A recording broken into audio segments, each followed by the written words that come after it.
नमस्कार दोस्तों, स्वागत है आप सभी का एक बार फिर से स्टडी फॉर बीपीएससी पे। आज हम लोग जीएस पेपर 2 के अंतर्गत ज्योग्राफी इकोनॉमिक्स जो सेक्शन है वहाँ से हम लोग मॉडल आंसर सेट देखने वाले हैं। अभी तक आपने अगर चैनल को सब्सक्राइब नहीं किया है तो चैनल को सब्सक्राइब कर दीजिए और वीडियो अच्छा लगे तो इसको लाइक जरूर कीजिए। चलिए हम लोग मॉडल आंसर सेट को शुरू करते हैं बिना किसी देरी के। यहाँ आज का जो क्वेश्चन है वो है कि बाढ़ और सूखे की बारंबारता ने किस प्रकार से बिहार के आर्थिक विकास को प्रभावित किया है। क्या है, बाढ़ और सूखे की बारंबारता ने, मतलब जो बार बार बिहार में बाढ़ की समस्या होती है और सूखे की समस्या होती है उसी को कहा जाता है बारंबारता, ने किस प्रकार से बिहार के आर्थिक विकास को प्रभावित किया है। इस दिशा में नदी जोड़ो परियोजना कहाँ तक कारगर साबित हो सकती है। तो आपको सबसे पहले तो बताना है किस प्रकार जो है बाढ़ और सूखे की बारंबारता बिहार के आर्थिक विकास को प्रभावित कर रहा है, और दूसरे पार्ट में बताना है कि नदी जोड़ो जो परियोजना है जिसमें हाल ही में बिहार सरकार द्वारा, भारत सरकार द्वारा काफ़ी ध्यान दिया जा रहा है। तो सबसे पहले आपको बिहार सरकार के कंटेक्स्ट में इसको क्या करना है, बताना है किस प्रकार बिहार में कोसी और मेची रिवर को जो है जोड़ने के बाद चल रहा है उसे क्या फ़ायदा होगा, उसके बारे में आपको बताते हुए क्या करना है, क्वेश्चन को समाप्ति की ओर बढ़ना है। तो सबसे पहले हम लोग क्या करेंगे, इस क्वेश्चन को इंट्रो पार्ट को देखेंगे। इस क्वेश्चन के इंट्रो पार्ट को हम लोग देखते हुए फिर आगे बढ़ते हैं। चलिए हम लोग शुरू करते हैं क्वेश्चन को किस प्रकार लिखना है। ये लोग देखिए, यहाँ पे हम लोग सबसे पहले क्या किए, एक बढ़िया सा 3 4 5 लाइन का क्या किए, इंट्रो लिखे कि प्राकृतिक कारणों से उत्पन्न आपदाएं क्या होती है, प्राकृतिक आपदाएं कहलाती है। फिर उसके आगे प्राकृतिक आपदा विशेषकर बाढ़ एवं सूखा बिहार के आर्थिक विकास को प्रभावित करते हैं। ठीक है, इस संबंध में सरकार ने भी नदी जोड़ी परियोजना पर पिछले कुछ वर्षों में ध्यान आकर्षित किया है। क्या हुआ है, सरकार का भी ध्यान आकर्षित हुआ है नदी जोड़ी परियोजना पर कि किस ताकि इसका क्या क्या हो कि बाढ़ और जो सूखे का समस्या है बिहार में उसको समाप्त किया जा सके, ताकि बिहार के जो विकास है उसको अधिक रफ्तार मिल सके। इंट्रोडक्शन लिखने के बाद हम लोग इसके बॉडी को मेन पार्ट पे आएंगे और आगे बढ़ेंगे। ठीक है, इस बार लिखते हैं कि बिहार भौगोलिक रूप से एक भू अवध राज्य है। क्या है, बिहार एक भू अवध राज्य है। इसका मतलब क्या हुआ कि बिहार की जो सीमा है किसी भी समुद्री सीमा से नहीं मिलती है, यानी कि बिहार चारों तरफ से भूमि से घिरा हुआ है। इसके आगे हम लोग लिखते हैं कि हिमालय की तराई में स्थित बिहार अनेक नदियों के प्रवाह का मार्ग उपलब्ध कराता है, यानी कि जो बिहार की जो भौगोलिक स्थिति है वो कैसा है, हिमालय के तराई क्षेत्र में ही बिहार की स्थिति अवस्थित है। इसका क्या क्या होता है कि जितने भी नदियाँ हिमालय से निकलती है, मैक्सिमम नदी बिहार, मतलब बिहार से जो भी नदी जाती है उसमें क्या होती है, वो किसी न किसी प्रकार से नदियों का प्रवाह मार्ग ही बनता है। जैसे कि गंडक हो गया, गंगा, कोसी आदि क्या है, बिहार की वो नदियाँ हैं जो हिमालय से निकलती है और बिहार में प्रवेश करती है और बिहार में क्या बाढ़ और की समस्या को और भी गंभीर करती है। उसके प्रकार हम लोग लिखते हुए आगे बढ़ेंगे। उसके बाद यहाँ पे क्या करेंगे कि एक बिहार का छोटा सा यहाँ मैप देखिए किस प्रकार हमने मैप बनाने का कार्य किया है। यहाँ पे मैप बनाने के बाद यहाँ पे हम लोग उत्तरी बिहार और दक्षिणी बिहार को दर्शा देंगे। और उत्तरी बिहार बाढ़ के कारण त्रस्त रहता है और दक्षिणी बिहार क्या रहता है, सूखे के कारण त्रस्त रहता है। तो इस प्रकार जो है बिहार के बीचों बीच से ये गंगा नदी निकला और इस प्रकार यहाँ से घाघरा, यहाँ से गंडक, बूढ़ी गंडक, कमला बलान, कोसी होते हुए ये महानंदा नदी। ठीक है, और इधर से ये सोन नदी और यह फाल्गु और पुनपुन नदी दक्षिण भारत की जो प्रमुख नदी है वो है।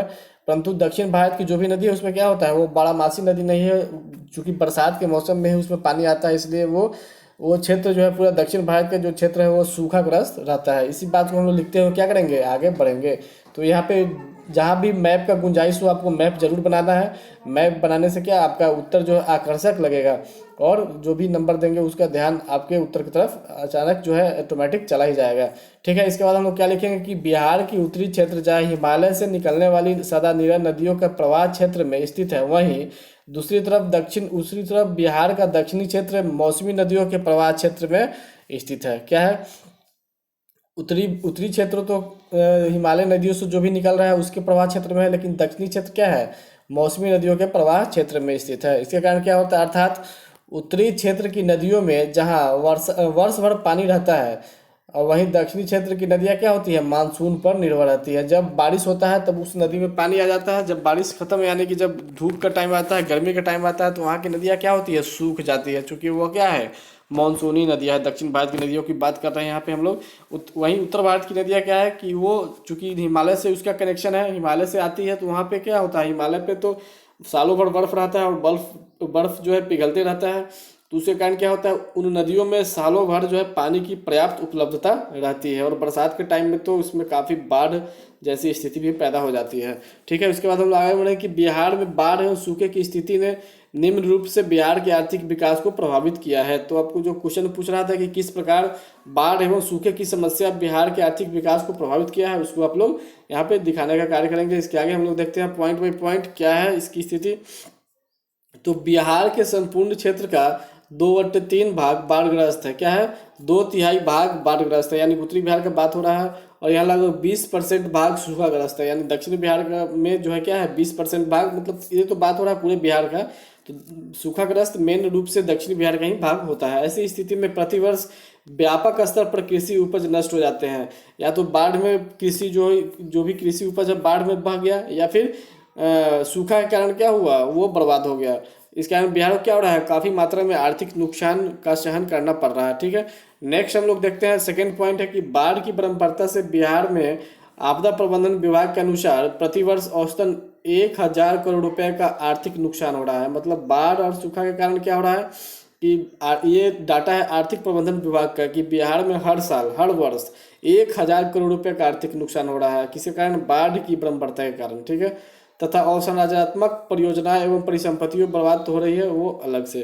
ठीक, उसके बाद नेक्स्ट पॉइंट देखेंगे कि बाढ़ के कारण होने वाली अवसंरचनात्मक परिसंपत्तियों के नुकसान के कारण उत्तर बिहार में प्रायः निजी निवेश कम हो रहा है। मतलब कोई भी प्राइवेट फर्म या ये गवर्नमेंट फर्म उत्तर बिहार में निवेश करना नहीं चाहती है, क्योंकि क्या होता है कि बाढ़ के समय उसके जो संपत्ति है उसको क्या होता है, उसको नुकसान होने का ज़्यादा खतरा रहता है। ठीक है, इसके बाद हम लोग नेक्स्ट पॉइंट देखते हैं कि बाढ़ के पानी के जमाव से उत्पन्न होने वाले बीमारियों पर व्यक्ति द्वारा अपनी पूंजी का बड़ी राशि, जो भी पूंजी वो जमा कर किए रहते हैं उसकी बड़ी राशि क्या हो जाता है, उस पर खर्च हो जाता है, जिसके से वो दीर्घकालीन उद्देश्यों के लिए बचत नहीं कर पाते हैं। जो भी पैसा बचाते हैं वो बीमारियों में लग जाता है, क्योंकि बाढ़ के बाद क्या होता है पानी जहाँ तहाँ जमाव हो जाता है। ठीक है, उसके बाद हम लोग नेक्स्ट पॉइंट चलेंगे कि बाढ़ या सूखे की बारंबारता से भूमि की उपजाऊ शक्ति भी कमी हो जाती है। बार बार जहाँ भी बाढ़ आता है पानी लगा रहता है, या फिर जहाँ सूखे की समस्या होती है वहाँ क्या होती है, वहाँ की भूमि जो है उसकी उपज शक्ति जो है क्या होती है, कम हो जाती है। ठीक है, जल जमाव के लंबे समय तक बने रहने से लिंचिंग के कारण मृदा की उर्वरता समाप्त हो जाती है। ये इसके बाद लिखते हुए हम लोग क्या करेंगे, आगे बढ़ जाएंगे। नेक्स्ट पॉइंट है कि बाढ़ एवं सूखे के कारण पशुधन में को भी काफ़ी नुकसान होता है, क्योंकि बाढ़ के समय पशु पशु को क्या है, खाने के लिए चारा की उपलब्धता नहीं हो पाती है, जिसके कारण उनको काफ़ी बीमारी की समस्या भी देखने को मिलता है पशुधन में। ठीक है, इस प्रकार हम लोग क्या करेंगे, लिखते हुए आगे बढ़ेंगे। और उसके बाद देखते हैं आगे क्या है। आगे है कि उपरोक्त स्पष्ट है कि बिहार में बाढ़ एवं सूखे की बारंबारता ने बिहार के आर्थिक विकास को प्रभावित किया है। ठीक है, पिछले कुछ वर्षों में बिहार सरकार ने नदी जोड़ परियोजना के द्वारा इन समस्याओं के निराकरण करने का प्रयास किया है। नदी जोड़ परियोजना बिहार में खासकर जो कोसी नदी है और मेची नदी है, उसको जोड़ने की बात काफ़ी समय से चल रही है, लेकिन अभी जो है हाल फिलहाल में उस पर ज़्यादा ध्यान दिया जा रहा है। बिहार सरकार के द्वारा कोसी मेची परियोजना के नाम से ये काफ़ी फेमस है। उसके कारण क्या होगा, जो कोसी जो बिहार जिसको बिहार का शोक कहा जाता है, उसमें लगभग प्रत्येक साल उसमें बाढ़ जैसी समस्या रहती है, और उसके कारण काफ़ी लोग को विस्थापन करना पड़ता है, और काफ़ी जो है भूमि का निस्तीकरण होता है। ठीक है, उसके कारण क्या होगा कि जो कोसी नदी का अतिरिक्त जो जल होगा, पानी होगा, वो मेची नदी में आ जाएगा, जबकि मेची नदी की जो पानी की समस्या है वो कम रहता है, मतलब उसमें पानी की जो स्थिति है वो कम रहती है। तो कोसी की अतिरिक्त जो पानी है वो मेची में आ जाएगा। इस प्रकार क्या होगा, दोनों नदी में पानी की जो है बैलेंस स्थिति हो जाएगा, और बाढ़ से उत्तर बिहार को इस प्रकार जो है कुछ हद तक बचाया जा सकता है। उसके बाद हम लोग देखते हैं क्या लिखा हुआ है इसमें कि बिहार सरकार ने कुल 15 नदियों को जोड़ने का बात कही है। इसमें से 5 नदी जोड़ परियोजना पर बल दिया जा रहा है। कुल बिहार सरकार के जो जो हिसाब से 15 नदियों को जोड़ना है, लेकिन इसमें से जो मेन है 5 नदी को ज़्यादा बल दिया जा रहा है। नदी जोड़े परियोजना में बिहार में बाढ़ एवं सूखे की स्थिति से निपटने के निम्न प्रकार की से सहायता कर सकता है। आपको बताना है कि अगर हम नदी जोड़ो परियोजना को अधिक सफल बनाए तो किस प्रकार यह बिहार को बाढ़ एवं सूखे की बारंबारता से रोकने के में सफल हो सकता है। ठीक है, उसको भी हम लोग पॉइंट के रूप में देखते हैं कि नदी जोड़ो परियोजना की सहायता से उत्तर बिहार की नदियों को आपस में जोड़कर बाढ़ की समस्या को कम किया जा सकता है। जैसे कि मैंने आपको बताया थोड़ी देर पहले कि जो कोसी का अतिरिक्त पानी है वो कहाँ चला जाएगा, मेची नदी में चला जाएगा, जिसके कारण क्या होगा कि कोसी की जो बाढ़ की स्थिति थी कोसी नदी के कारण, उसको क्या होगा, उससे निजात पाया जा सकता है। नेक्स्ट जो है क्वेश्चन, ये पॉइंट है कि नदी जोड़ो परियोजना के क्रम में अनेक नहर निकालकर खेतों तक पानी पहुंचाकर मृदा उर्वरकता की वृद्धि की जा सकती है।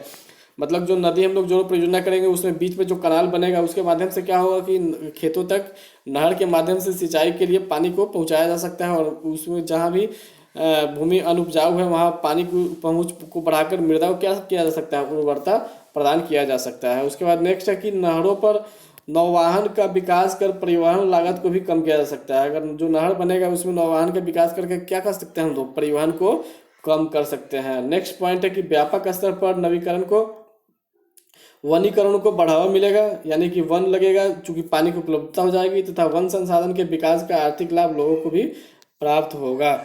ठीक है, उसके बाद हम लोग क्या करेंगे, देखते हुए आप क्वेश्चन को हम लोग यहाँ पे खत्म करेंगे। यहाँ पे निष्कर्ष हम लोग बढ़िया सा निष्कर्ष लिखने का कोशिश करेंगे। इसके बाद हम लोग लिखते हैं कि निष्कर्षतः यह कहा जा सकता है कि बाढ़ एवं सूखा ने बिहार के आर्थिक विकास को व्यापक स्तर पर प्रभावित किया है। इस समस्या के निराकरण में नदी जोड़ो परियोजना एक बेहतर विकल्प साबित हो सकती है। बाढ़ समस्या को दूर करने के लिए क्या है, नदी जोड़ो परियोजना एक बेहतर विकल्प हो सकती है, जिसे बिहार सरकार द्वारा बिहार सरकार की कोसी मेची नदी परियोजना के माध्यम से भी देखा जा सकता है। ठीक है, क्योंकि कोसी मेची परियोजना का जिक्र ऊपर नहीं किया था, इसलिए हमने क्या किया कि उसको निष्कर्ष में लिखते हुए हम लोग क्वेश्चन को खत्म कर दिए। तो ये काफ़ी इंपॉर्टेंट होने वाला है मॉडल आंसर सेट। ये है मॉडल आंसर कैसे लिखा जाता है, मतलब आंसर आपको, अगर आप अभी तक आपने अगर चैनल को सब्सक्राइब नहीं किया है तो सब्सक्राइब कर लीजिए और दोस्तों को भी करवाइए, क्योंकि इस पर प्रत्येक दिन आपको एक एक मॉडल सेट कराया जाता है। ठीक है, आने वाले समय में हम लोग पॉलिटी का और करेंट अफेयर का भी, जो करेंट और इंटरनेशनल रिलेशन जो जीएस पेपर 1 का सब्जेक्ट है उसका भी हम लोग मॉडल आंसर देखेंगे। तो आज के वीडियो में इतना ही, मिलते हैं हम लोग नेक्स्ट वीडियो में, तब तक के लिए जय हिंद।